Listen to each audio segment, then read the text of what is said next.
Hi, my name is Chris Brennan, and you're listening to the Astrology Podcast. This episode is recorded on Wednesday, September 18th, 2019, starting at 8:10 p.m. in Denver, Colorado, and this is the 223rd episode of the show. In this episode, I'm going to be talking with astrologer Alan Oken, who's the author of a number of highly influential astrology books, such as Alan Oken's Complete Astrology and Rulers of the Horoscope. For more information about how to subscribe to the podcast and help support the production of future episodes by becoming a patron, please visit theastrologypodcast.com/subscribe. Hey, Alan, thanks for joining me today. Oh, pleasure to be here, Chris. Thank you. Where are you joining me from? I live in Bali, Indonesia, where I'm proof there is a tomorrow, because right now it is Thursday morning at 10:12 a.m. here in Bali. I love that. Yeah, and it's 8 o'clock at night here in Denver on September 18th. And what I also love about that is our charts for the start of this episode are just completely different based on our relative locations as well. Absolutely. Yes. All right. Brilliant. Thank you so much for joining me today. I'm excited about this partially for almost purely personal reasons, because your book on astrology, Alan Oken's Complete Astrology, was actually one of the first astrology books that I ever bought and I learned astrology from. So it's actually a great honor to have you on the show, just because you then were essentially indirectly one of my first astrology teachers back when I was still a teenager. Thank you. You actually started learning astrology as a teenager as well, right? No, actually, I started learning astrology at 23 years of age after what would be called a mystical experience. Okay. And shall I share that? Sure. What was the experience? Well, I wasn't on any drugs or anything like that. I wasn't on alcohol or anything that would disturb the focus of my awareness. What year was this, by the way? This was 1967. It was about 10 p.m., 10:10 p.m. I've already drawn up a chart for it, of course. 10:10 p.m. on the 24th of October, Sun at 0, Scorpio, exactly trying my 0 Cancer Mars in the 8th house. So there was a rebirthing, if you please. And I had been meditating from the time I was about 19, studying yoga and meditation at the Integral Yoga Institute in New York under the late Swami Satchidananda. And so that evening I was meditating, and a Tibetan monk appeared in my inner eye and said to me, "Study astrology, my son. That will lead you to your path in life." So I bowed low. I said, "Yes, sir, I will do that." And the next morning I was living in a commune in the village, because it was those years, you know. And I called my mother, who lived in the suburbs, and I said, "Can I come home and study for a while? And can you lend me some money? I need to buy some books." So my mother said yes to both of those. And I went to the suburbs, got some money, looked up in the yellow pages where there was an astrology bookstore. There was one in Manhattan on 67th Street or something like that, in Lexington Avenue. So I went right back into the city, bought the astrology books, came back to my mother's house, locked myself in, and started studying. And that's how it began. Wow, at 23 years old? Yes. Up until that point, I was taking postgraduate work in Romance languages. Right, because that's actually one of your great skills, is you have a way with languages, right? Thank God, yes. I have Mercury trying to Jupiter in the 9th house, and they both sextile to Saturn in Gemini, and Saturn in Gemini rules grammar. Saturn rules structure, Gemini rules language. Saturn in Gemini, structure of language. So I'm pretty good with grammar, and I speak, lecture, write many languages. How many languages do you know? I speak 7 languages. I can lecture in 5 of them, and the 2 other ones, I'm quite conversational. I'm very conversational in Indonesian and German, but I wouldn't lecture in either of those languages. I lecture in French, Italian, Spanish, Portuguese, and of course English. Okay, brilliant. So you've always had a way with languages. Did that come in handy in your early studies of astrology?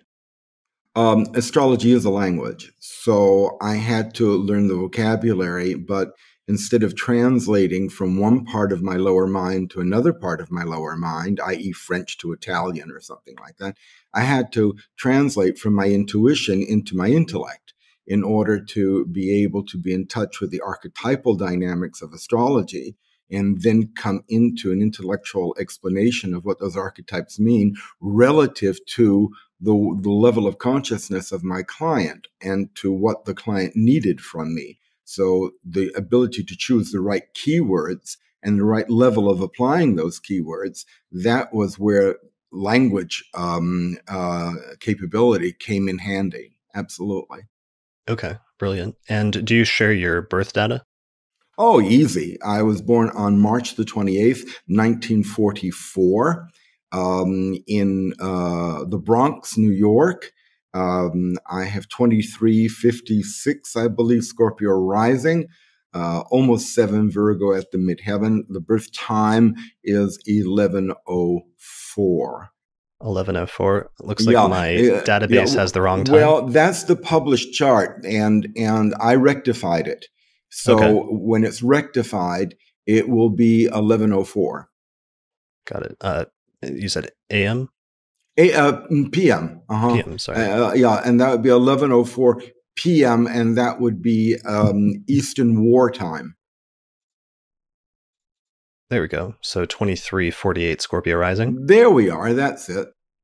Brilliant. And what form of house division do you prefer? Because this just Oh, defaulted to whole sign, but well, I'm an old-fashioned astrologer. I use Placidus. okay, no problem. Let me throw it up using Placidus. Oh, how nice it would be if my Mars were in the 9th house, but it isn't. So yeah, well, it's not like you ended up in a foreign country or speak many foreign languages or do astrology or anything. No, not like that at all. Right. So here it is. So 23 Scorpio Rising, and your midheaven is at what is it, like 7-8 Virgo? It's 647, 648 of Virgo, 7 degrees of Virgo. Got it. Okay. So you've got that Jupiter-Pluto North Node conjunction up in Leo in the 9th quadrant house. Yeah. Mars is over in the 8th, and the Saturn, Moon, and Uranus in Gemini in the 7th. So it be it, yes. Okay. And there's the Mercury you were talking about, that it's trining Jupiter and sextiling Saturn. Exactly. Very strong Jupiter, very strong Mercury. Yeah. Brilliant. All right. Well, thanks for sharing that. Sure.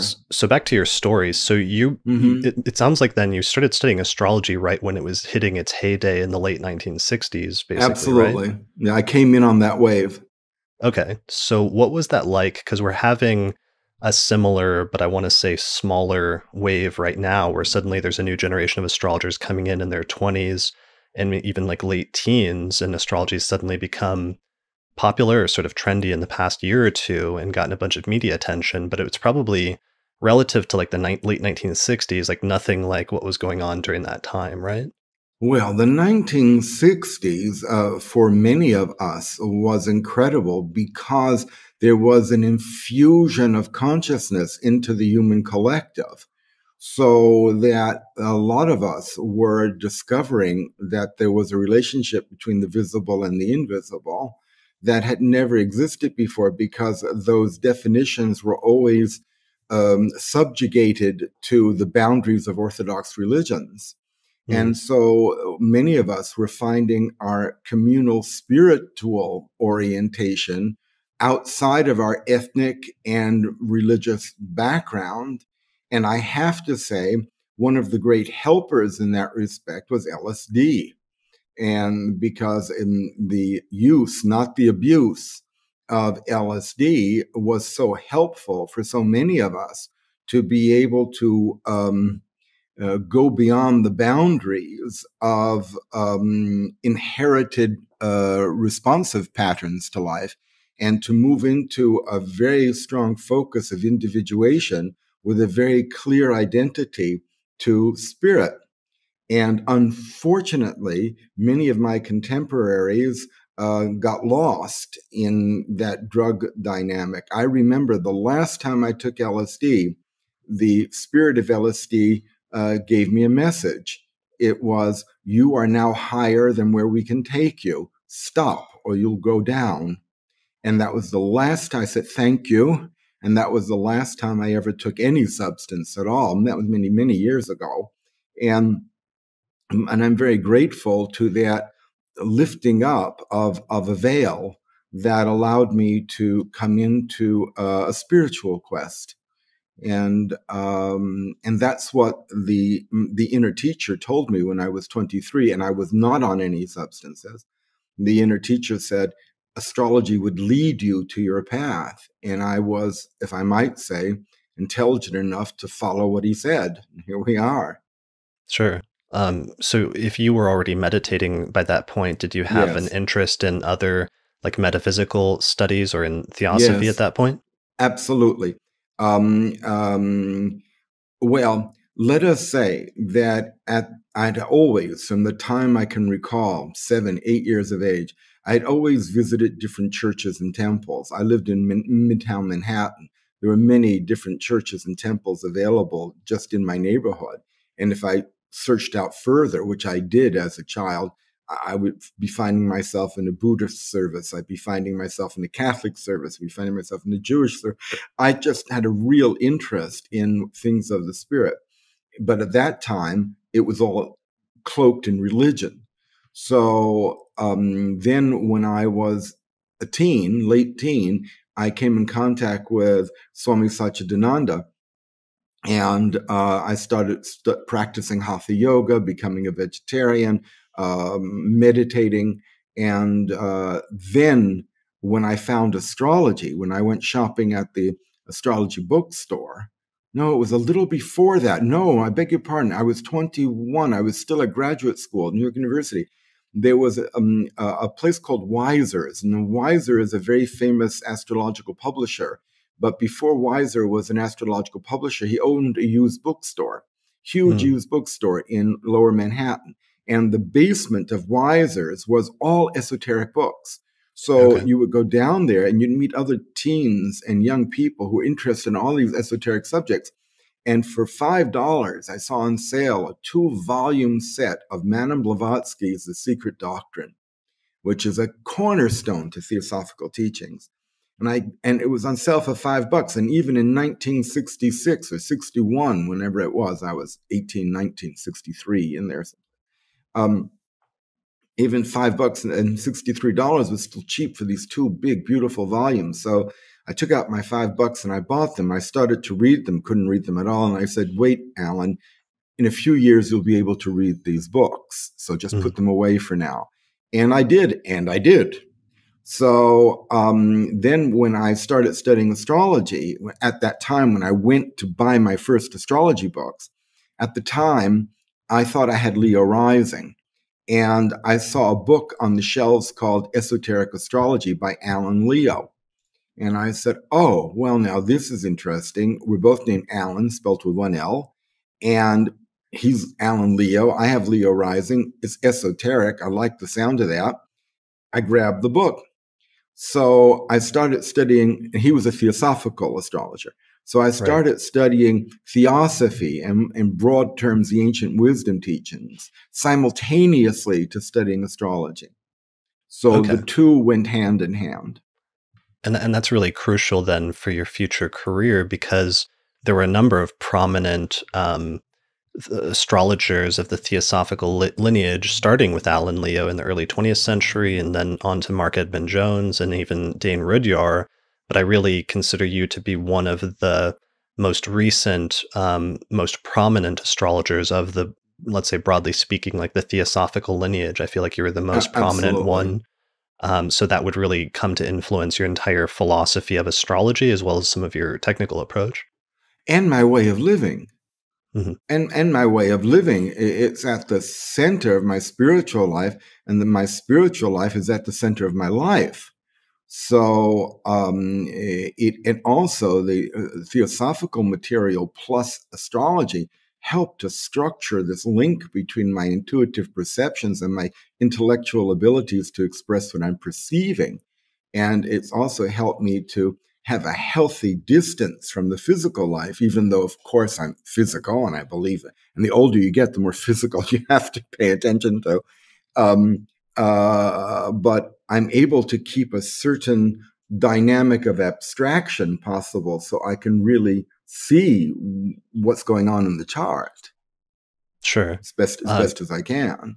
So you came in as part of that wave, and there was many other people. This is basically like the Pluto and Leo generation, especially the people born in the 1940s and mid 1940s, yes, that all sort of came into astrology at the same time in the late 1960s and early 70s. So besides Alan Leo, what were some of your other main influences astrologically at that point early in your studies? Mark Edmund Jones. Okay.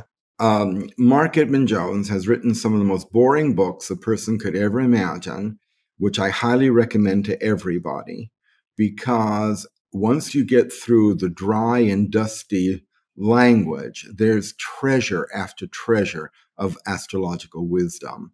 So Mark Edmund Jones, especially the book Essentials of Astrological Analysis, absolutely one of my Bibles. Isabel Hickey.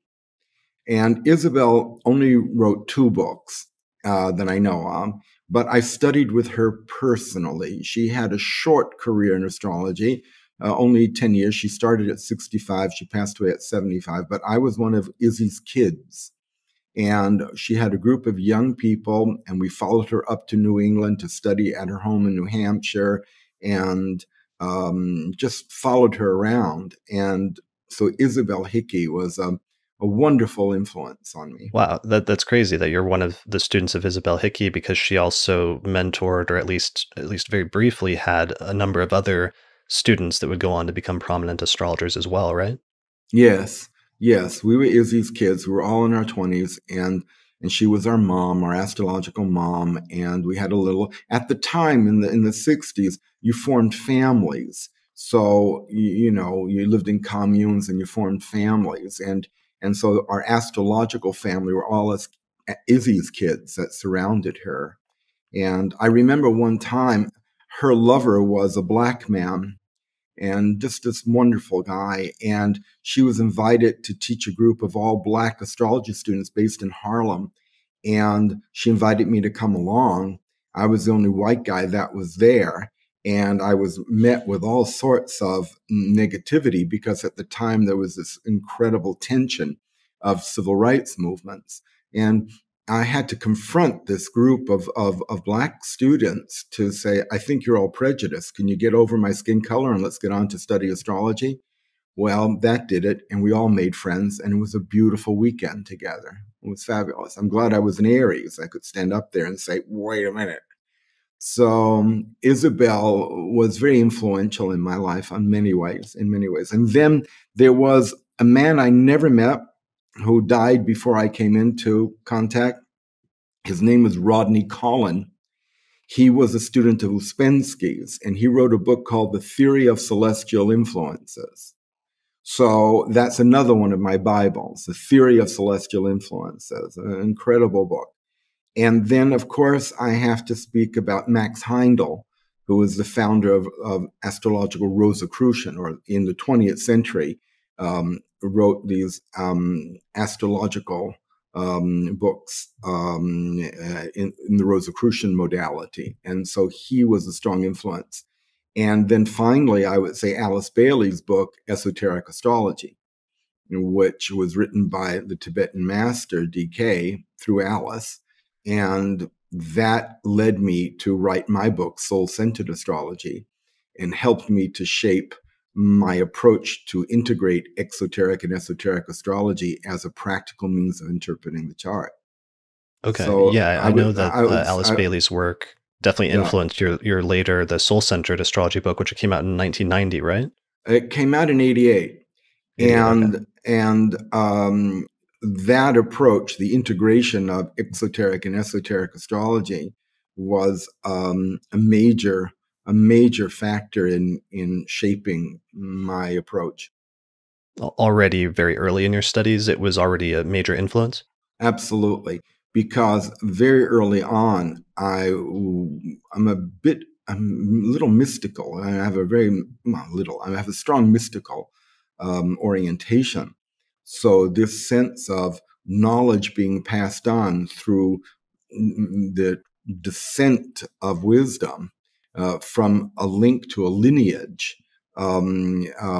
has dominated my life from the time I was 23 years old and still dominates my life.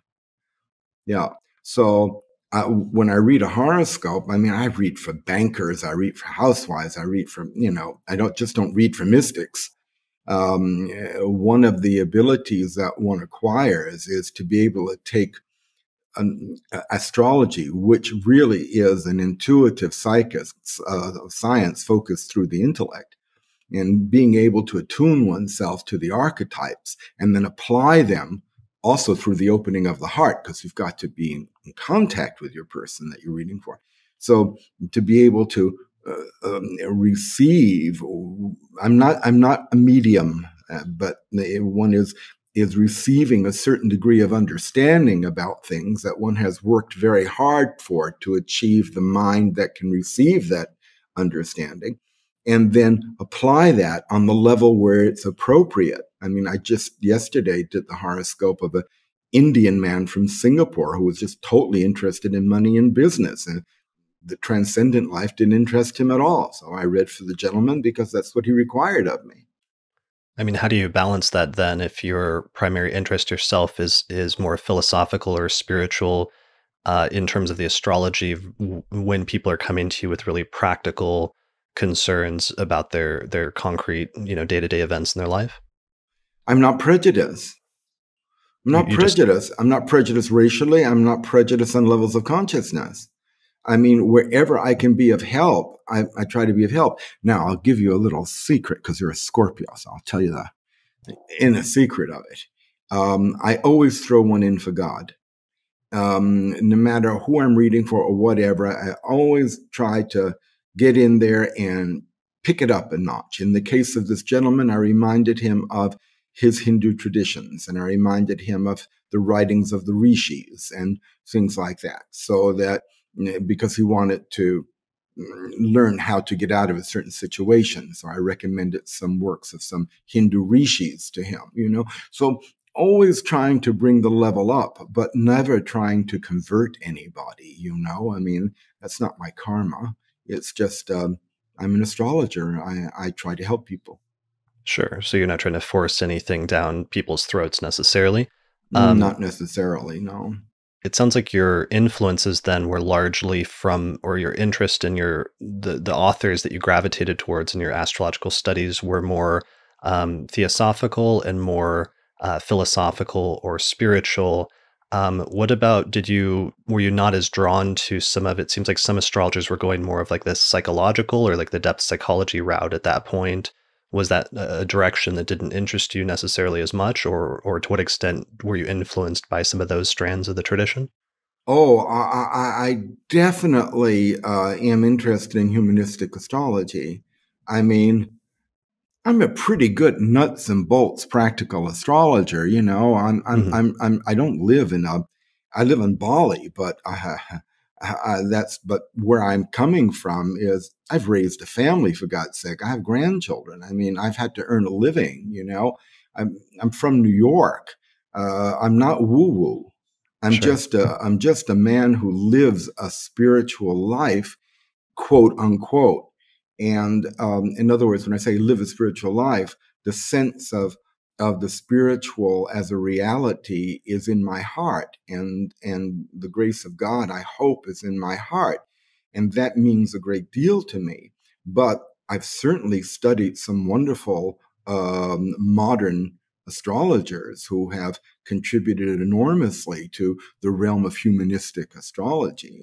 Definitely, I'm not woo-woo, but I do definitely stand on a spiritual foundation. Sure. I guess I was just thinking like, one of the other people that studied under Isabel Hickey was Liz Green, who I don't think she studied with her long, or maybe they had a falling out or something. I would think they would have had a falling out. Okay. Why do you say that? Or are you just making an assumption?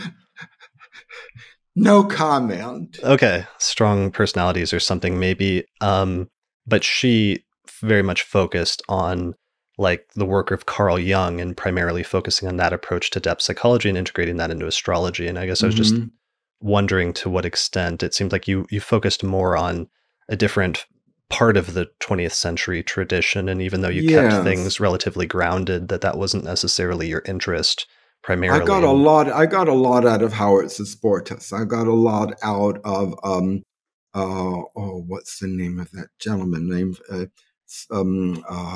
Very famous book on transits. Rob Hand. And yeah, Rob Hand, a man for whom I have enormous respect, quite the scholar and a wonderful contributor to astrology. So I've read his books, and not the ones on Latin and Greek, but the ones on transits. And I've attended some of his talks when we were at congresses together. And so there are people who I have a great deal of respect for whom they're not necessarily, quote, spiritual astrologers, but who definitely know their stuff, you know? sure, sure. Yeah. So you start studying astrology in the late 1960s, and the book that I primarily know you by, and that I feel like is your most well-known book, is Alan Oken's Complete Astrology. But this is actually a compilation of 3 smaller works that you wrote in the 1970s, right? Correct. That's right. I did. I wrote 3 books. They're called As Above, So Below, The Horoscope, The Road and Its Travelers, and Astrology, Evolution and Revolution.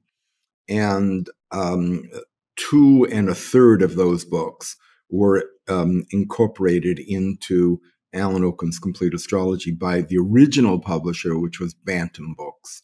And it's had several publishers since then, and it's still selling, and people are still finding it useful. And the book was originally, first volume came out, I think it was 1972. 1972, wow. As Above, So Below. So here we are, 47 years later, and the book is still in young people's hands like yourself, Mr. Brennan. Right. Well, and that means that you wrote some portions of it, or the first book that eventually went into it, maybe like 4 years into your study, if it was 1972. Yes, that's right. I wrote my first book called, and it's out completely out of print now, but it was called An Astrological Guide to Living in the Age of Aquarius. And it was a 300-page little paperback, and it came out, I wrote it in 1970, and it came out in 71, and then I was picked up in 1970 or early 71 by Bantam Books, and they gave me a 3-book contract. The result of that 3-book contract were the 3 volumes that were later synthesized into Alan Oken's Complete Astrology, which they also published. Wow. And this is all happening, or started prior even to your Saturn return, it sounds like. Listen, I put together the first computerized astrology program ever used. When was that? That was in 1969. In 1969, I was hired by a huge record manufacturing company. I had been a translator of rock and roll songs for famous rock groups in the late 60s because of my languages. So, and I would take the groups into the studios and teach them how to pronounce the words so they could sing in French and Spanish, Italian, what have you. And the owner of the company, big corporation that owned this record producing, they knew I was also an astrologer as well as a translator. So they hired me, and I was 25 years old, and I was to pick an astrology team. So I chose some very well-known at the time astrologers who were old enough to be, well, one of them, Rod Chase, and then there was another one, I forget their names now. My short-term memory is not always the best these days. I'm 75. But I remember my astrology, and I remember my French. Anyway, so I had this team of very fine established astrologers that were hired by this record company, and they set me up in an office on Fifth Avenue, and 53rd Street, and I had a secretary, and I'm 25 years old, and they gave me a whole bunch of money. And the job was, and I had just gotten married and just about to have a baby. I was like, hallelujah. So but the other astrologers, because they were old enough to be my grandparents, they were a little, anyway, we put together a program called Aquariscope. And it first opened in Grand Central Station in 1969. And they had 1,600 places where they were going to put these computers. I'd gone to Atlanta, Georgia to work with an insurance company who were part of this much larger New York corporation who were innovative in computer design so that we could then program all the astrology that I had gotten together, the copy that I'd gotten together from these other astrologers and myself, to make these astrological reports. And it opened up with great fanfare in Grand Central Station. Wow. And I owned 15% of the company as part of my deal. And I said, oh, God, I'm going to make a fortune here. I mean, my kids are going to, go to the best schools. I mean, this is fabulous. And then the lawyer came up and he said, Alan, sell us your 15%. We'll give you $25,000, which at the time would have been about $200,000. And I said, no. He said, trust me, sell. I said, no. And within 6 weeks, the entire company went bankrupt. Oh, no. And that was the end of Aquariscope and the end of computerized astrology until some other company picked up on it, and then it became extraordinarily popular. Okay. But that was that story. So there were some road bumps along the way in terms of your career, speed bumps. My dear friend, I can remember having no money for rent one month and having to take on a job which required 3 hours of transportation to Long Island from Brooklyn and 3 hours back in order to get, for 8 weeks of traveling, enough money to pay my rent. And yes, there were bumps along the way. Hey. Sure. So you had some lean times, but eventually, do you feel like it was when your book came out, the thick book, Alan Oken's Complete Astrology, was that in 1980? Do you feel like that's what established your career and established you as a well-known international astrologer? It certainly helped. It certainly helped. I can assure you there was a period of time in the 70s, middle 70s, when I was on food stamps, married with a child on food stamps and still an astrologer. It only started to really open up in the early 80s. Yes, I remember being 40 years old in 1984 and going, phew, okay, financially, we can handle life right now. So yes, that's true. And at the time, of course, there were no emails. So people contact you by telephone for readings. Yeah. Okay. Yeah, because that's something that's really changed over the past few years where, bookstores are virtually on the way out, and On the way out. all the astrologers are moving to self-publishing, and the major publishers are hardly publishing astrology books anymore. And so there's a real question and there's also so many different platforms online and social media platforms that people are establishing themselves and becoming famous as astrologers without, publishing a book. So there's a question now of if publishing a book is even still necessary in order to establish oneself as a leading astrologer in the field today. But I feel like, back in the 60s and 70s, that was just one of the things that you had to do in order to establish yourself. Essential, absolutely essential. If I hadn't had these books, I wouldn't have had all these clients, and I wouldn't have been able to be respected as someone who knows what they're talking about when they talk about astrology. And sure. Yes, but also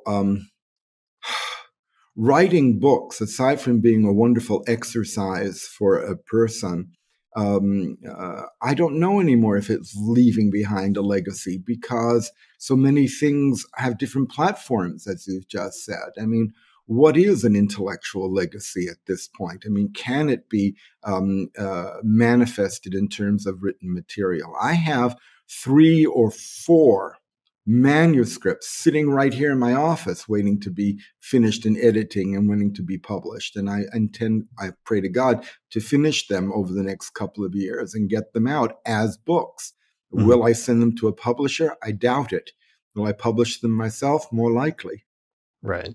What are those books, just out of curiosity? What are the topics? One is a book on prediction techniques. And I won't mention the title now, but the theme is prediction techniques because it's something I've really specialized in over the years. And although certainly, remind me of that gentleman's name, that one from New England who wrote a book, Rob Hand. Yeah. Yes. Although Rob Hand's book is very authoritative, and although Susportus has some wonderful work on this too, I'd like to get something out by Oken on transits and progressions and add to the body, to the library of work on that. And then I have another book of the Astrology of Self-Transformation, which speaks about the use of astrology as a technique to evolve consciousness. And you said that had become, consciousness has become one of your main focuses or main areas of interest in terms of astrology. It's the main focus. And why is that, or what do you mean by consciousness, or why has it become your main focus, or what's of interest there? Look what's going on in the UK. Look what's going on in the United States. Look what's going on in Russia. Look what's going on in Bulgaria. Look what's going on in China. We need some consciousness. Thank you very much. There's too much unconsciousness. So and by the way, consciousness to me is love. And love is, I'm a 60s kid, love and peace. So to me, consciousness is love and love is consciousness. And I don't mean romantic love. I don't mean Venus trine Neptune located in the solar plexus. I don't mean that. I'm talking about love as a power to manifest the higher will. And I believe that an important aspect of the higher will is love in action. So as I work in my small way, really, this is not false modesty, it's small. I work in my small way to bring consciousness into the lives and to support the efforts at growing consciousness in the lives of all my students, all my readers, all my clients, and in my own life. It's a work in progress.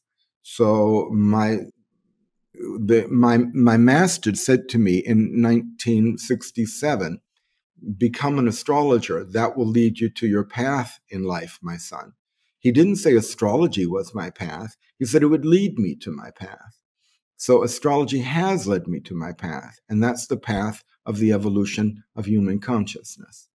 And I love astrology as a science, and I hope as a science I've contributed to its techniques, especially through my book, Rulers of the Horoscope. I hope I've helped with giving people some delineation techniques through that book. So I'm very respectful of the science that I love and that I share with you and our hearers. But my job is to help develop human consciousness. Sure. So maybe you see astrology not as the end goal, but as a means to an end in some way? That is quite correct. Astrology is a branch of the ancient wisdom teachings. And my focus is on the ancient wisdom teachings. And my specialty within that is astrology. Absolutely. Okay. That's why a long time ago, I had a choice. I lived in New York, and I had a choice to become very rich and very famous astrologer to the stars and to these people who had really corporations and all of that. But in order to do that, I had to focus my astrology on sex, drugs, and rock and roll. I had to focus my astrology on success. I had to focus my astrology on winning over men or winning over women. I had to banking investments and things like this, and then go to all these fancy parties where I'd be a noticed invited guest. And so there would be a lot of drinking involved. I mean, I would be on Park Avenue, but I'd be lost. So I left that, went on food stamps, and moved to New Mexico. That was a conscious choice. And then the conscious choice continued to be an astrologer to the masses or to have a niche where I was focusing on people who were working to develop themselves as human beings. I took that niche. I never became a wealthy person, but I certainly have become a person full of joy and full of purpose. No doubt about it. Oh, yes. And at 75, I'm still healthy. Thank you. Sure. Yeah, which is not necessarily the case for everybody from your generation that didn't necessarily go that route or that got stuck in some of the more, I don't know, ephemeral focuses or what have you. Yes, sir. That is true. And the drugs and the alcohol. Sure. So consciousness, though, circling back to that, there's sort of a debate that comes up a lot, and I was curious what your opinion is, where there's a debate about to what extent consciousness does make a difference in terms of how the horoscope plays out for a person in terms of their birth chart. And it became very common, it seems like in late 20th century astrology, to say that that was the entirety of the answer, that the chart itself will only manifest in certain ways depending on the person's level of consciousness. But then sometimes this would set up almost like a hierarchy, as if there were people that were more or less evolved. And there became questions about whether that was true or not. Like in the sense, like, will a person experience bad things if they're not evolved as a consciousness? And if that's sort of like not a great way to look at it or not a great way to frame things, because it almost makes negative events in a person's life their fault when things might be outside of their control. Where do you come down with all of that, or what's your perspective? Well, first of all, Chris, I mean, that's a beautiful synthesis of many different streams of thought, all of which are current and active. And I can't address in one response all of those currents. Yeah, but like 20 different things. Yeah, but let me address certain of them. Okay. All right. First of all, from a point of view of politics, I love Bernie. Okay. I mean, I believe in everybody having a free higher education and everybody having free medication and everybody having enough food to feed themselves and their kids. Okay. But from a spiritual point of view, I'm not a socialist. There are different levels of consciousness. Certain people are born aware. Certain people have to learn awareness. Some people are born aware and lose their awareness. The dynamics of human consciousness are malleable. And in order to grow in consciousness, one needs a discipline. Saturn has to be involved. It is hierarchical. There are levels, okay? And just because a person is at such a level and one person is at another level, the higher you are, the more humble you get. The higher you are, the more inclusive you become. The higher you are, the more loving you are. The higher you are, the more perceptive and less judgmental you are. It's as simple as that. So, and you are born with a certain fate. You are born with a certain karma, if you will. Never mind the question of past lives. I'm not going to get into that right now. But at the very least, you're born with the synthesis of your biological inheritance that comes through your genes and lives in your cells. At the very least, you've inherited that much from the past. And you play it out.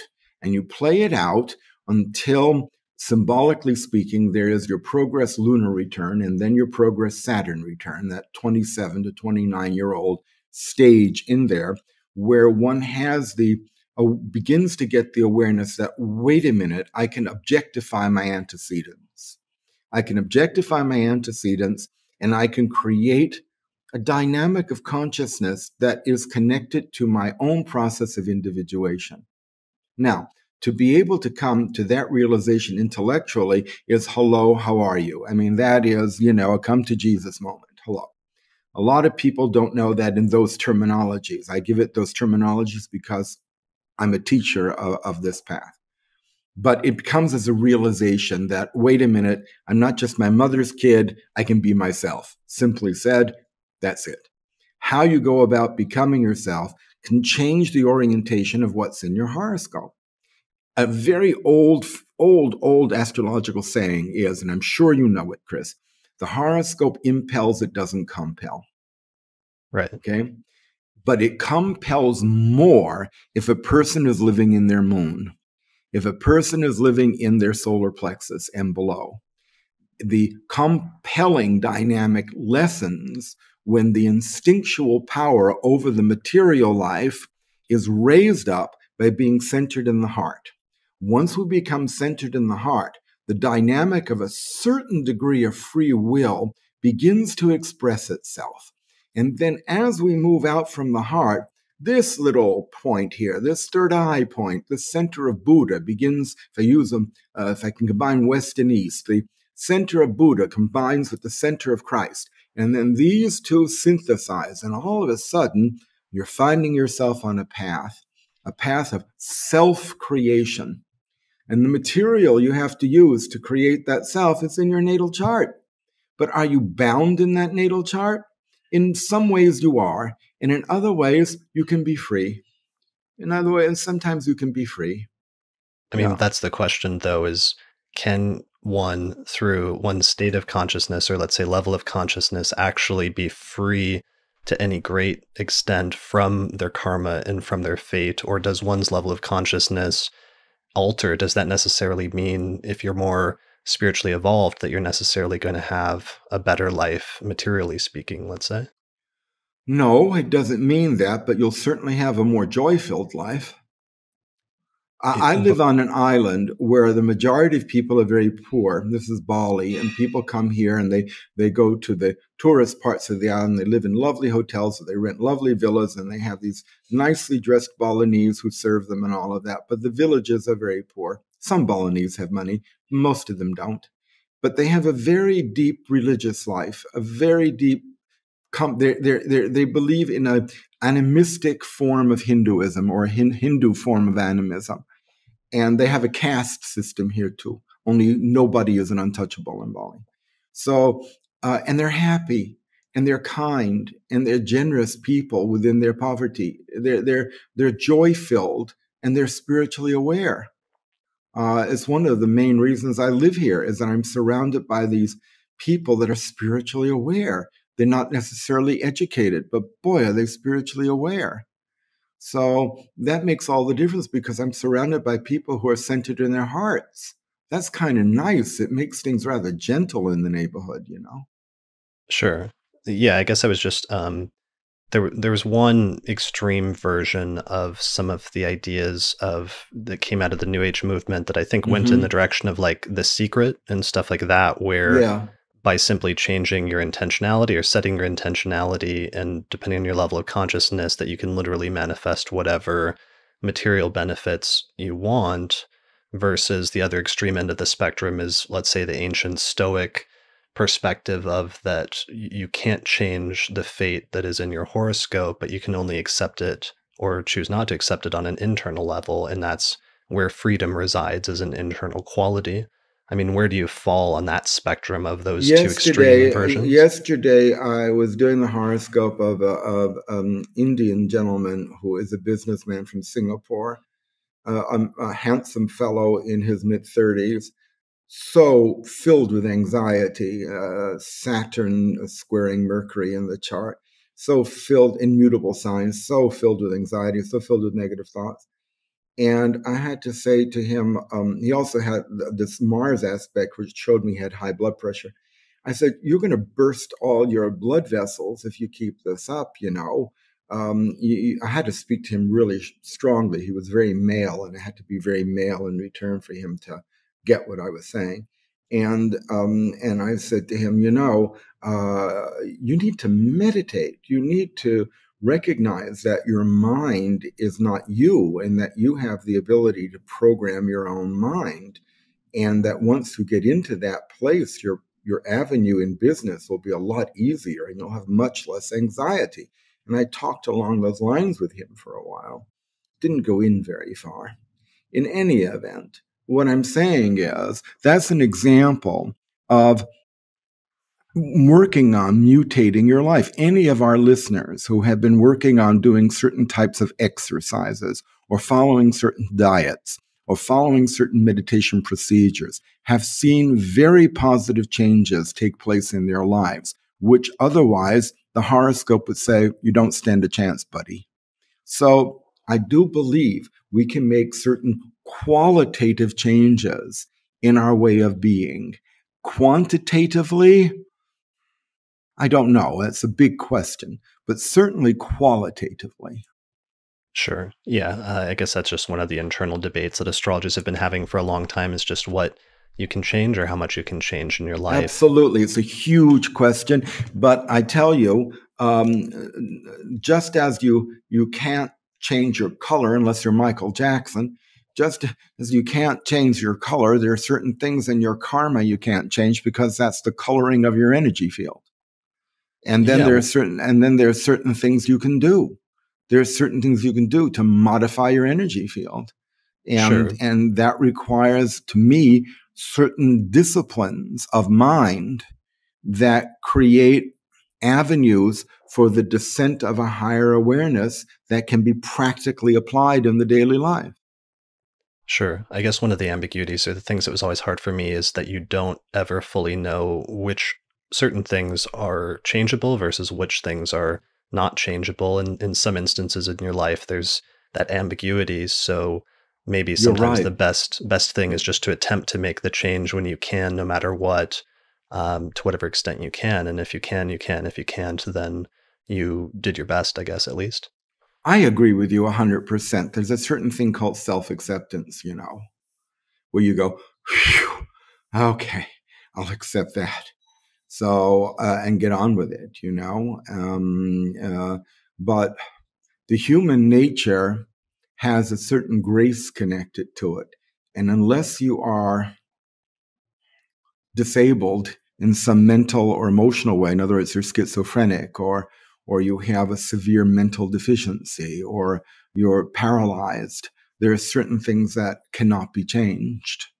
But in many ways, there are things that can be changed. And we just have to find the methodology of doing it. That is the relationship between Virgo and Capricorn. Virgo are methodologies, processes, and techniques of self improvement. And Capricorn is zero. Capricorn is the degree of fulfillment, the degree of attainment, an attainment that comes from doing all of those disciplines that Virgo requires. Brilliant. That makes sense. Um, all right. So let's see, like moving on to some other topics. So consciousness was a big one, but I think we could get stuck there this entire time pretty easily.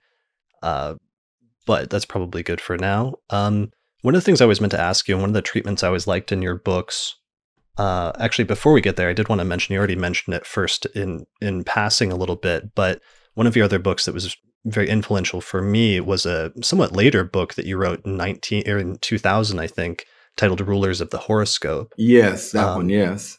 and this was just, like I said, I started off with your book, Your Complete Astrology, as one of my first books, but I found Rulers of the Horoscope several years later when I was at more of an intermediate stage, and it just happened to be that perfect intermediate astrology book that dealt with a technique which is looking at the ruler of one house when it's in another house.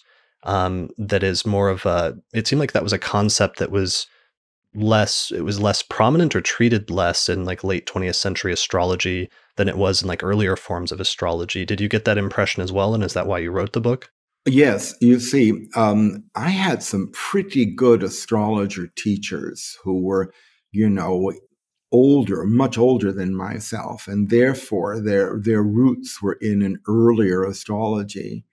And dispositorship and rulership were fundamental to making our way through the labyrinth.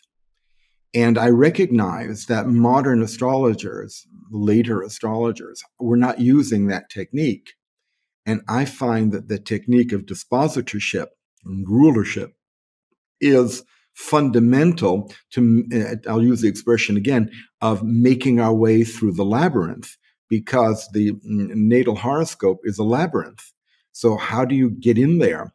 And how do you make your way through without getting lost in the energetic maze?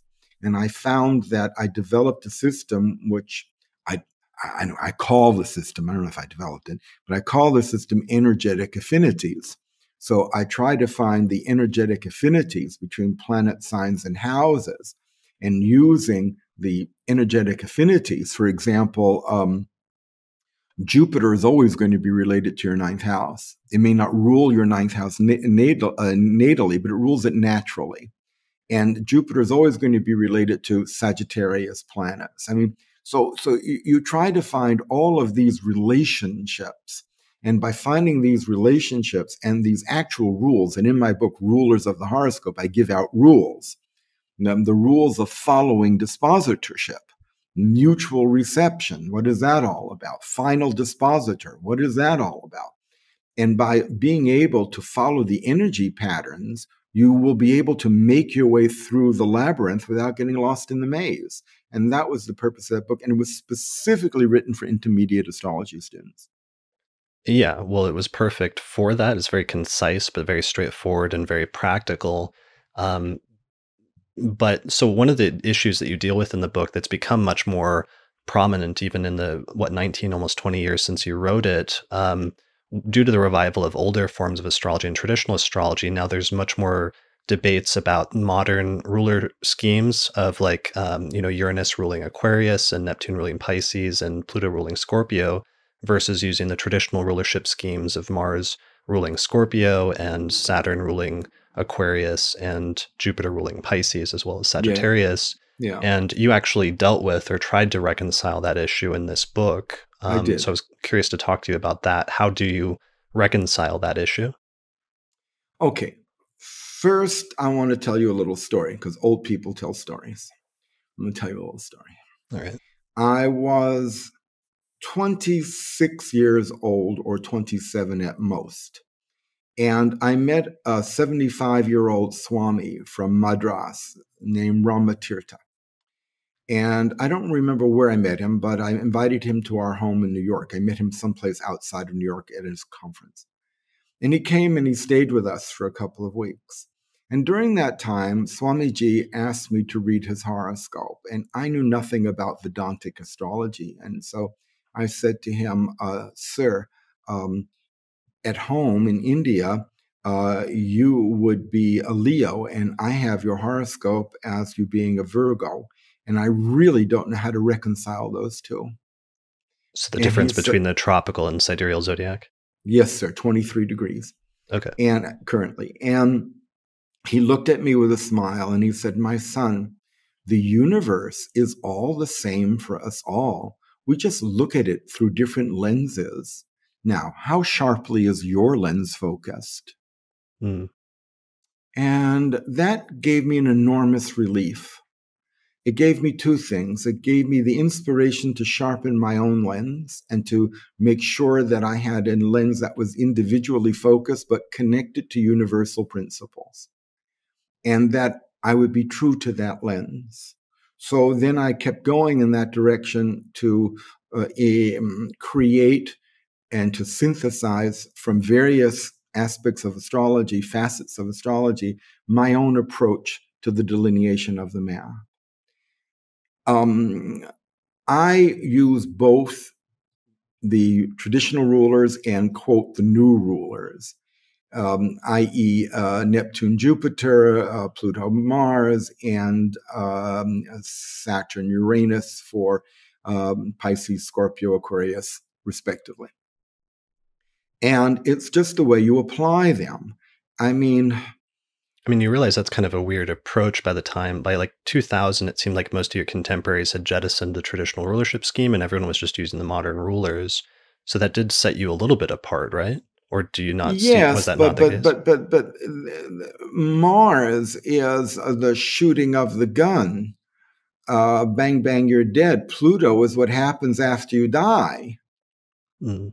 So when you have Mars and Pluto in relationship to Scorpio, you have this entry into create destruction, because that's what Scorpio has to do, even when it's coming from Scorpio Rising myself. When it comes from even its highest nature, it's going to go in there and smash the status quo, leaving a space. Mars always creates space, leaving a space for something higher and more refined to come through, or if it's negative, leaving something sinister to come through. So you're going to smash the status quo, right? Okay. And then you have a process of transformation, which is not martial at all. Martial has no patience for a process. No patience or process.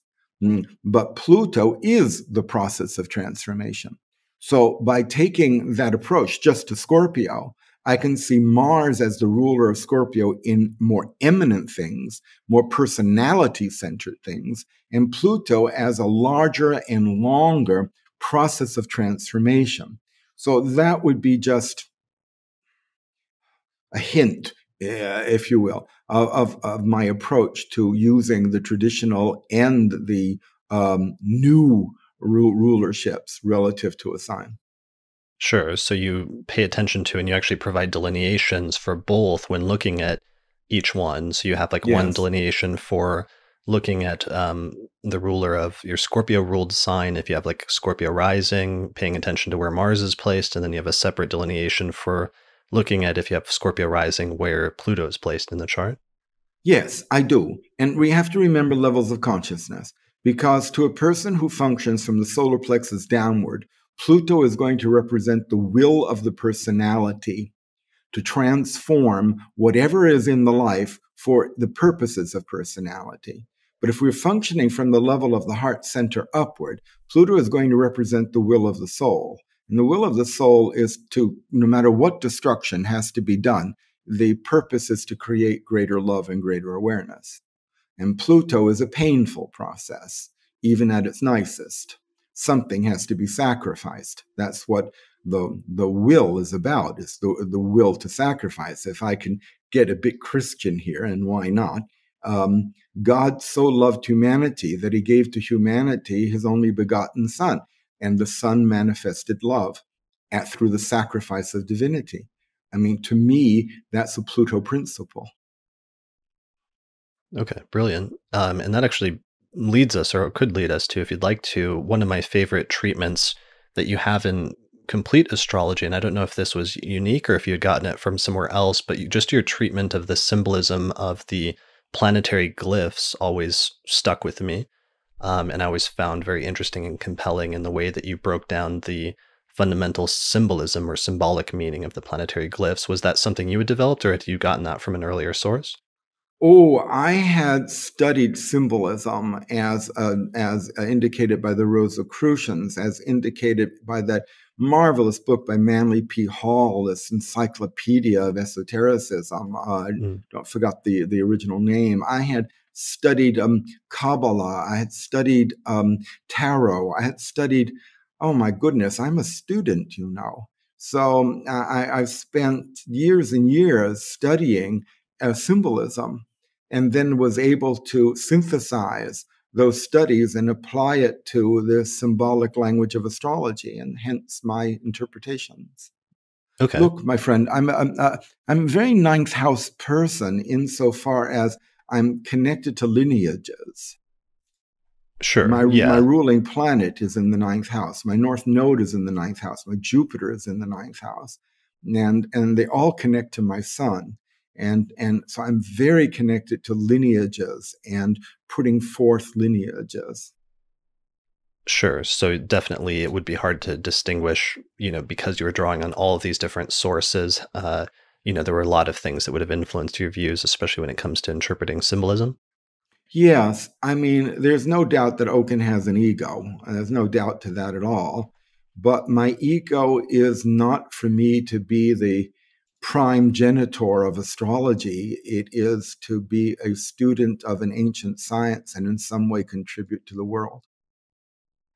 Sure. So if we could just maybe run through a little bit of that, just because I think it's an interesting treatment. You break down the Sure. planetary glyphs into, I think, 2 or 3 core pieces, and then Mm-hmm. sort of say that every glyph is sort of a rearrangement of one of those 2 or 3 core pieces, and that provides the symbolism for what the planet is actually supposed to mean in astrology. Absolutely. So we have the cross, which is earth and manifestation and Okay. personality. The passion of Jesus is the redemption of personality and the fusion up into the soul, where one becomes an initiate and merges with the Father in terms of merging with spirit via soul. I am the way, and through me we get to the Father's house. So the cross of matter is the field through which this drama takes place. And then you have the semicircle, which indicates, if I put it this way, facing upward, reception to the incoming energies of spirit. And if I take the semicircle this way, it's going down through what we call in the teachings the Antakarana, or the rainbow bridge, the link between the higher self, the soul, and the personality. So now the soul is pouring itself into the personality. And then the final one is the circle, which is the all and everything, spirit, So the sun is the dot within the circle, the manifesting one atom of solar energy known as you or me. Okay, brilliant. So for example, there's several glyphs that incorporate the cross into them. So one of the two contrasts that's actually really nice that you talk about in the book is Jupiter versus Saturn, both of which have a cross in their glyphs, right? Yes. So here you have Jupiter with the semicircle of the soul above matter.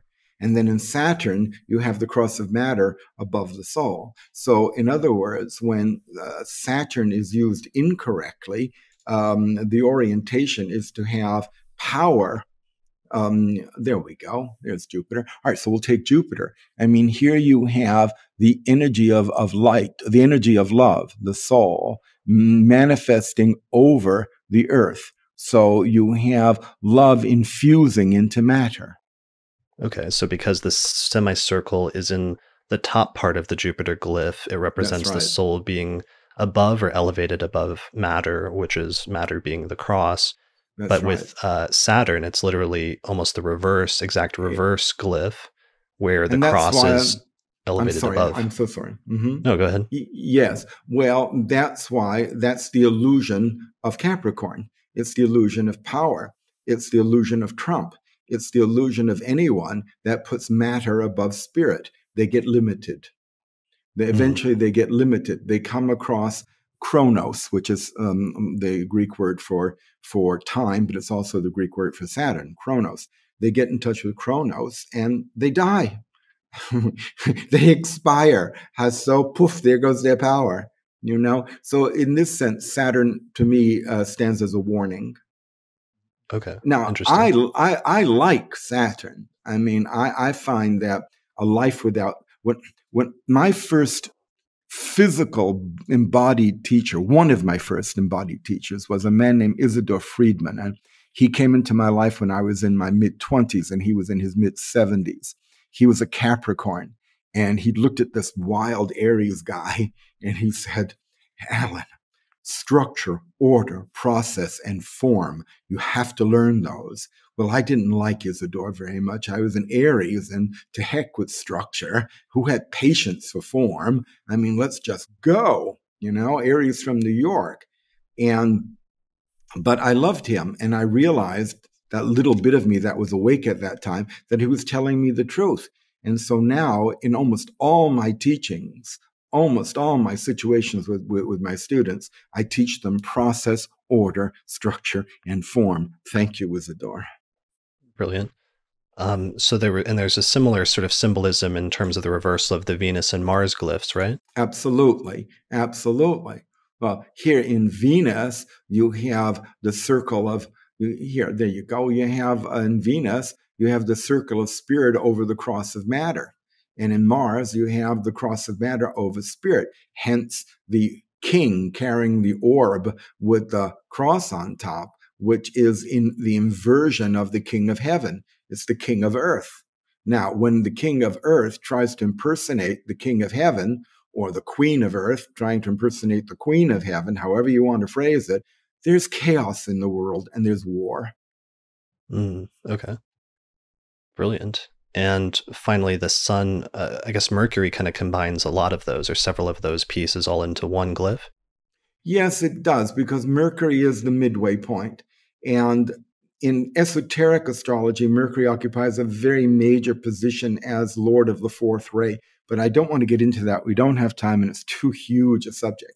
Sure. But Mercury is the midway because Mercury rules mind, and mind stands in between soul and personality. So, and I'm not talking about lower mind. I'm talking about the functions of higher mind as higher mind relates to lower mind. When we have a link between higher mind and lower mind, when that link is consistent, we are opening the door between soul personality fusion. Mercury helps to do that. Okay, brilliant. Yeah, so this is a whole treatment that you have when you get to the planets, and that's one of the things that you start with in introducing the planets in Alan Oken's Complete Astrology. And in soul-centered astrology. Okay, well, let's mention that quickly because that was one of your other major books that you published, I think in 1990, was Soul-Centered Astrology, and Yes. that's one of the only treatments. You mentioned Alice Bailey published a work on astrology, and she introduced in that book a radically different approach to astrology compared to traditional astrology up to that point. And Yes.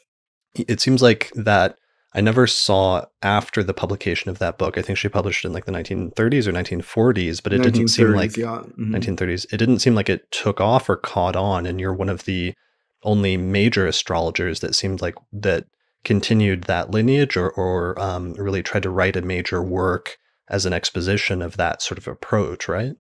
Well, I consider the Tibetan master who wrote that book to be my teacher. And he said in the book, I am looking for a group of astrologers who, and I'm paraphrasing, I'm looking for a group of astrologers who will, now I quote, make fair experiment with what I am teaching, unquote. And by making fair experiment with what I am teaching, allow that to go forth into more people's lives than what this book is. So I said, yes, sir, I will do that. That's what I said to myself. I said, yes, sir. Yes, I will do that. I'll take that on as a task. So what I did was I took the principles that in the book Esoteric Astrology, and I merged them with the principles of traditional astrological delineation so that in the process, a person could have an esoteric lens into the life of a human being through the natal horoscope. And just as the master Tibetan only gave us hints about the meaning of the first two houses from an esoteric point of view, I extrapolated from that and I gave the meaning, as I perceived it, the esoteric meaning of all the 12 houses compared to their exoteric meanings. And then I tried to do the same thing with the signs and give how signs work on an esoteric level and how they work on an exoteric level. And then I divided the exoteric level up into two, into people functioning from the solar plexus downward and from people functioning from the heart center upward. So in that way, I was trying to present a view of what we could call transcendental astrology. And by so doing, hopefully bring in the ancient wisdom teachings in an immanent sense into traditional astrology. That was the purpose, and to serve what the master requested of his students. So I hope I did my job. And one of the ways that that approach of esoteric astrology is radically different is that, or that's notably different, is it has a different rulership scheme for the planetary rulerships over the signs of the zodiac, right? That's true for the most part, yes. Okay. Do you feel like you published that book in 1990, right? Mm-hmm. Do you feel like it's had as much of an impact as you had hoped, or how do you feel looking back on it now in retrospect? I guess that was, 20 years ago now? Or not, it was Yes. 30 years ago now, sorry. Yeah, pretty much. Yes, here's the deal. I didn't write that book to make money. I didn't write that book to become famous. I didn't write that book so I'd be known as an esoteric astrologer. I wrote that book out of a sense of duty and love to my master. And when that book was put out, I let it go. And God bless it. God bless that work. Whoever reads it, reads it. The point is 30 years later, it's still in print. So, and I get letters about it from people. So I'm absolutely delighted. And beginning last Thursday, tonight here in Bali, it's Thursday, I'm going to be giving a second of 8 webinars to China on esoteric astrology. I have a translator. I've been called by a Chinese called Nodor. It's a large astrology school in Beijing, and they teach Western astrology. And it's not the first time I'm teaching for them. But the students wanted esoteric astrology. So now I'm teaching esoteric astrology in China, and they have no books, no reference books. None of the Blavatsky books have been translated into Chinese. None of the Bailey books have been translated into Chinese. I had to write a glossary and do special diagrams for this group of students. There's 52 or 55 of them. So I'm so grateful, you see. I mean, you go to a rock concert and there's 20,000 people screaming and paying hundreds of dollars for a seat. I'm delighted. People pay a few dollars and they come, 50 of them, to an esoteric workshop. It's being part of a larger work, just as you, my friend, are holding the seeds of astrology for your generation and are doing your part to become successful, God bless you, but also to contribute to astrology. So, too, I have become successful. And I'm seeking more and more just to contribute, It's as simple as that, really. Right. Brilliant. So yeah, you published that book in 1990. You went on to publish other works, other books since then, including Rulers of the Horoscope in 2000, and I think 2 or 3 other books in the 2000s as well. And I haven't had time to publish any more books. I've been so busy teaching, so busy putting out my own newsletter, so busy working with clients, and loving this part, being a mentor to students on a one-to-one basis. This has been a delight. And do you know what, Chris? I have a dozen such one-to-one. You can't take too many at a time, Mm-hmm. And I have a dozen of these private students that meet with me some once a month, once every 2 weeks. The 4 most advanced of my students are Chinese, 2 of whom speak English very poorly. I mean, it's wonderful that this wave is going to China and opening up in that world, that very materialistic world. Seeds are being planted right now. And one of the biggest contributors to that is David Raleigh from Atlanta, Georgia, who's the director of this school. And that gentleman has been in Beijing now, I don't know, maybe 10 years, maybe more. And my hat's off to David Raleigh for the wonderful work he's doing to bringing Western astrology and Western astrologers to China. So I just wanted to mention that in passing. Yeah, I did a whole episode 204. David actually visited me in Denver, and we did a whole episode talking about his school, the No-Door Astrology School, and his work to bring Western astrology to China over the past decade. I'm delighted. I'm delighted you two had a chance to meet, and I hope you personally get a chance to go and teach there. Yeah, definitely. One of these days, talking about having my book on Hellenistic astrology translated into Chinese at some point here before too long, as well as Japanese. That actually raises a question that several listeners asked, and I wasn't sure if it would actually be a good question, but that provides a segue into it if we wanted to go there. Just over the past 10 or 20 years, there's been this sort of revival of older forms of astrology from prior to the 20th century, and some people were just asking how you felt about that, or what your sort of reaction is to that becoming a sort of a trendy thing over the past decade or two. I work with lineages, and Hellenistic astrology is part of a lineage. And these ancient forms of astrology are part of the lineage. I'm delighted that they have resurrected.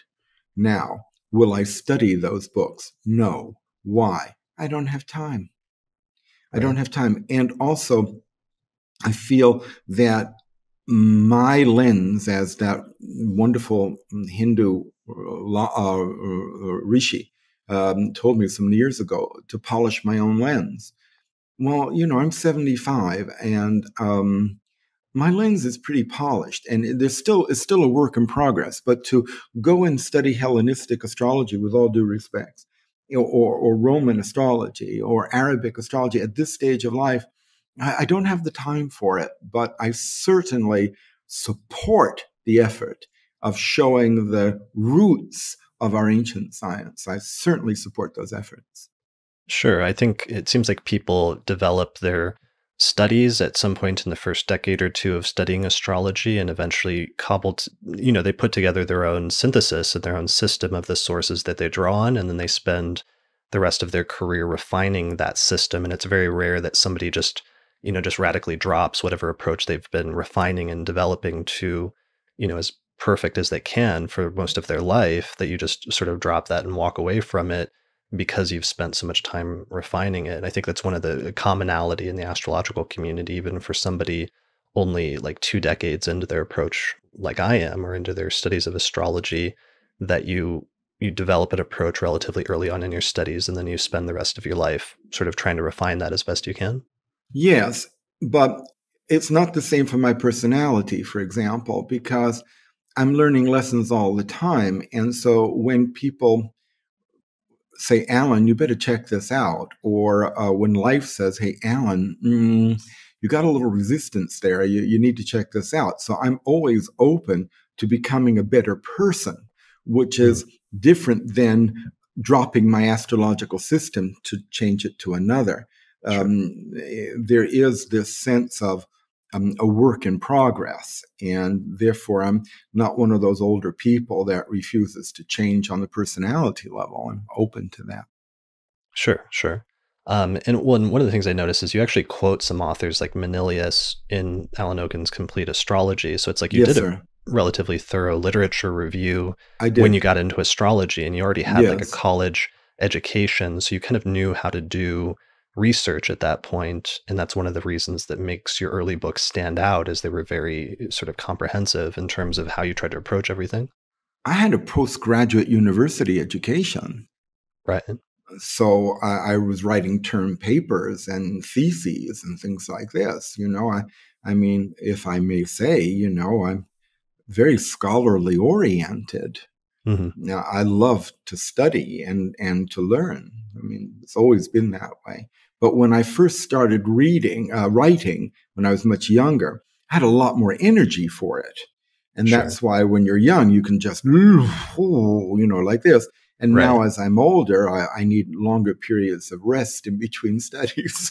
Yeah, I am feeling that. I'm only in my mid 30s, but I understand that feeling now of the exuberance of first getting into the field and just reading and consuming everything that you can. But at some point, that slowing down like a little bit, and there's almost only so much time in the day that you can devote to study versus teaching or doing consultations or what have you. And then there is something wonderful, and that is a level of magnetism which draws you to your goal. And that magnetism requires more and more and more one pointedness.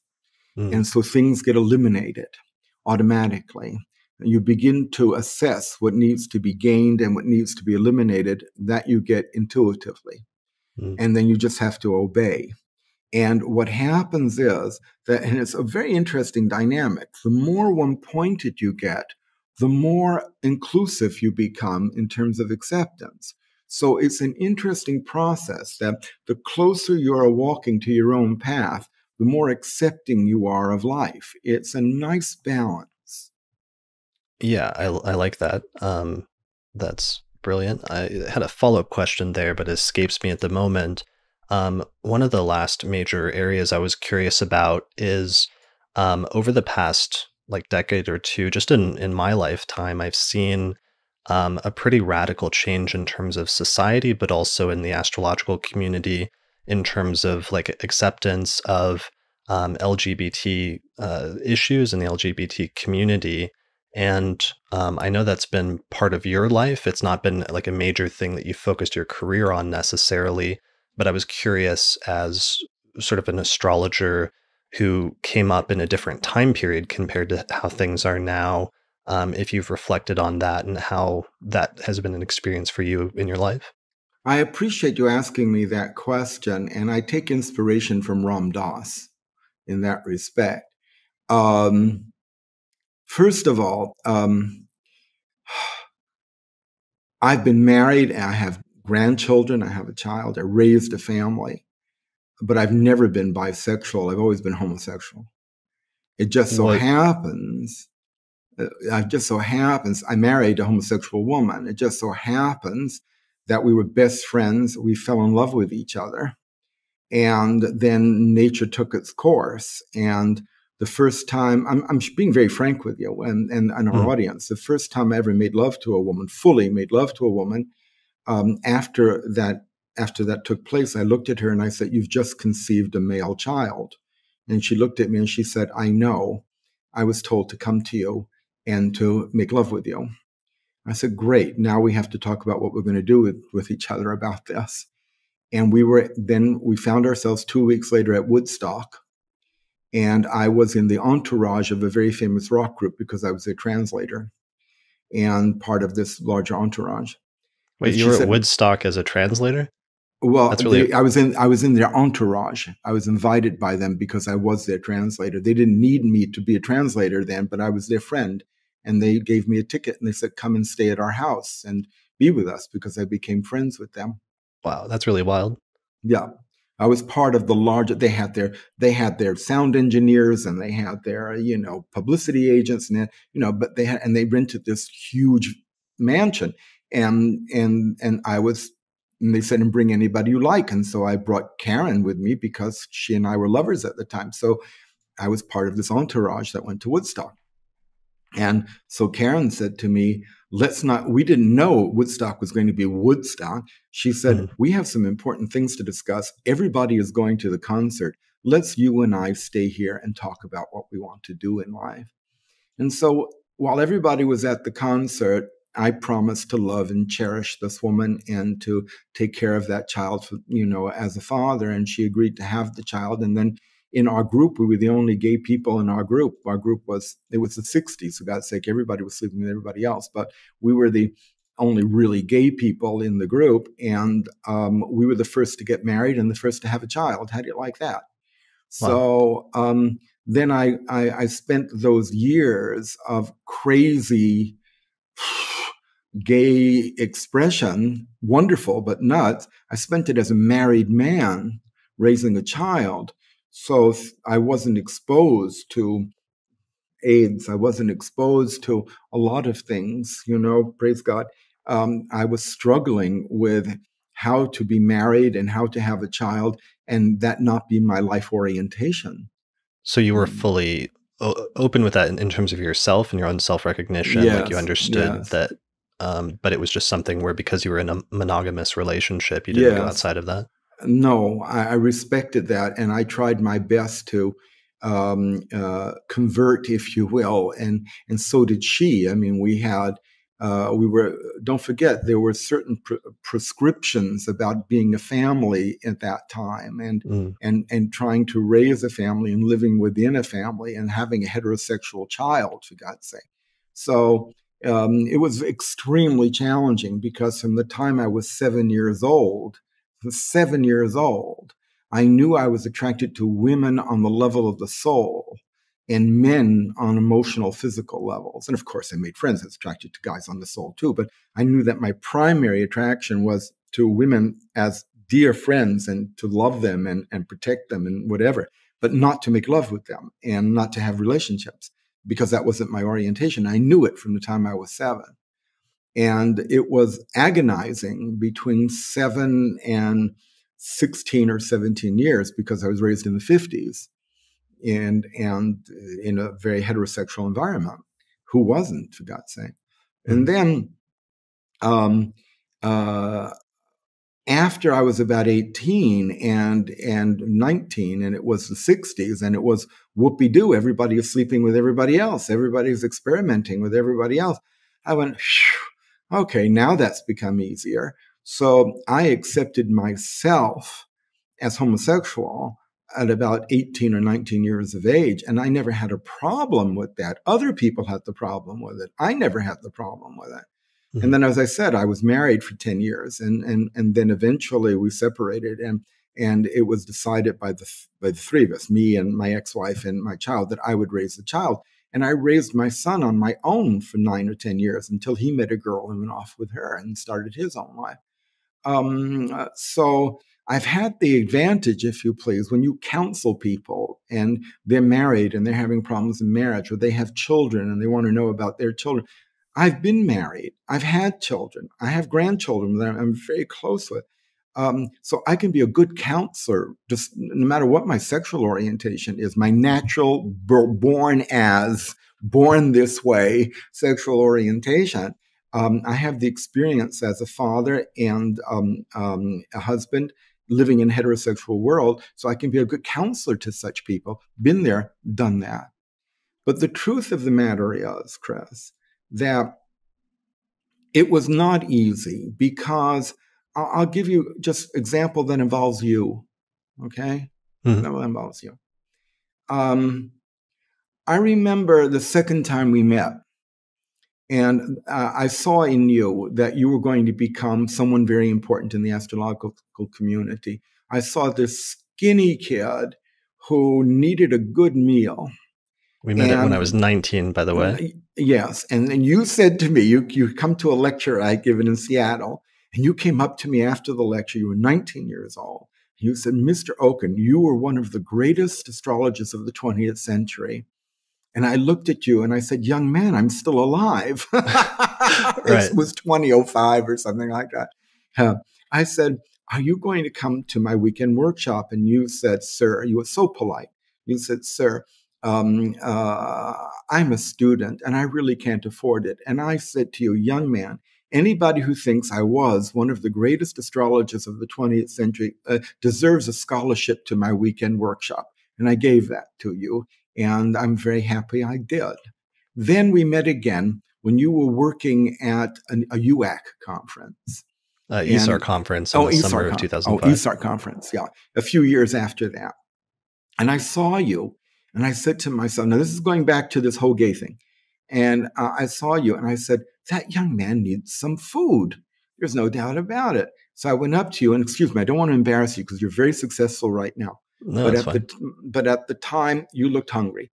And so I took a few 20s and quietly I put them in your hand. And I said, I'm investing in your future in some small way. And all the very best to you, Chris. And I walked quickly away.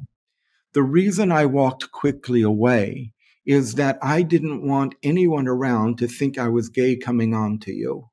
The reason I walked quickly away is I didn't want you to think that I was coming on to you by giving you money. That's the frame of reference. I couldn't just stand there and have a decent conversation with an up-and-coming astrologer without people looking and thinking, that's what I lived under, that type of pressure.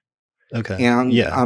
Or I came to another astrological conference with a man I was having a bromance with. He was heterosexual with kids. He was my very dear friend. We loved each other as brothers. We had separate rooms at the conference. I like having my own room. And people will whisper, woman came up to me. She said, how dare you bring a lover to this conference? Oh, wow. Okay. So that's yeah. So you had to deal that. with, once you sort of left your marriage and you were a sort of single gay man in the astrological community, you had to deal with some weird societal things that sort of came along with that within the community. Absolutely. And the thing was that I never had a problem with my sexuality. I always felt that it was normal and that I was born this way. It was other people that had the problem. And I can tell you, I was raised at a time where some of my friends were put in mental institutions by their families. It was awful. So I'm so glad that being human is allowed nowadays. And the point is, just to bring us up to date, I went through a gay phase, but I've always been homosexual. By that, I mean, my life has never been focused on the gay life, except for a very short period of time where I experimented with it. My life has always been centered on my astrology, on my education, on teaching, on my inner spiritual life, and that my particular sexuality added a certain degree of sensitivity to my nature, which helped me to be, I believe, more compassionate, more accepting, and certainly good with arranging furniture. So, I mean, it's always been a gift to me, this sexuality, but I've never focused politically or as an exclusive lifestyle. 95, this is the truth, 95% of my friends are heterosexual because 95% of the world's population is heterosexual, or 93%, whatever you want to count it. It's never been this big deal to me, you understand? It's never been the center, but I'm certainly happy that I was born this way.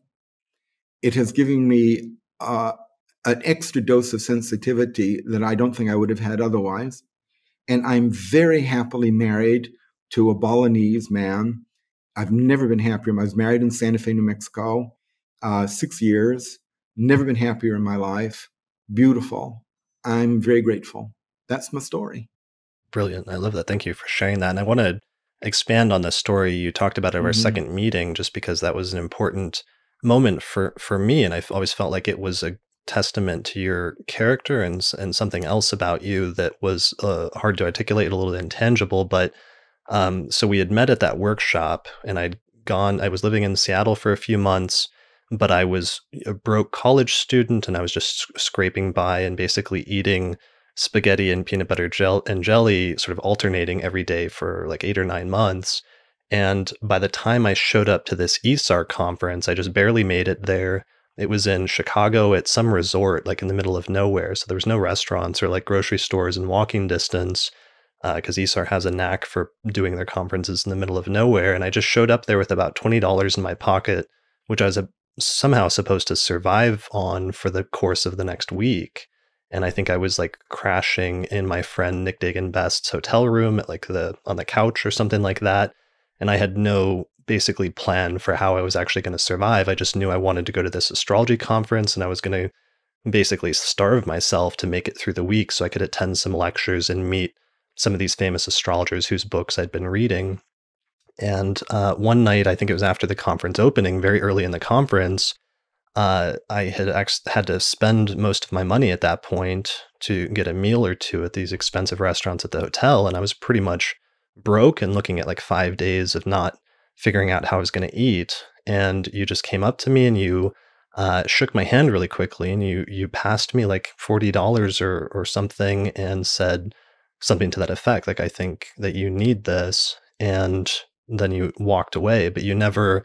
And it was only years later that I really told you how absolutely broke and sort of like destitute that I was, and wouldn't have sort of survived that conference probably without you having come up and done that for me. So I always really remembered it fondly and felt like I owed you for that, or at least I was very thankful for it. And I've attempted to sort of pass that on to other younger astrologers in similar situations in following your example. Thank you, sir. Thank you. But I hurried away because I felt that we would be judged. And otherwise I would have stayed and talked with you.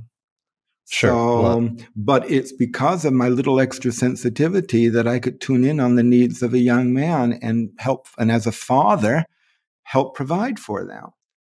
Yeah, and I was kind of mystified because I had no idea how you knew sort of intuitively that I was in that sort of situation, but it just saved me out of a very difficult situation. And I'm sorry you sort of had to feel that way in terms of the social situation, but it was something I was always grateful for. So thank you. Well, you're very welcome. And my we investment in you and my deeper than we real belief in you has paid off. Look at you.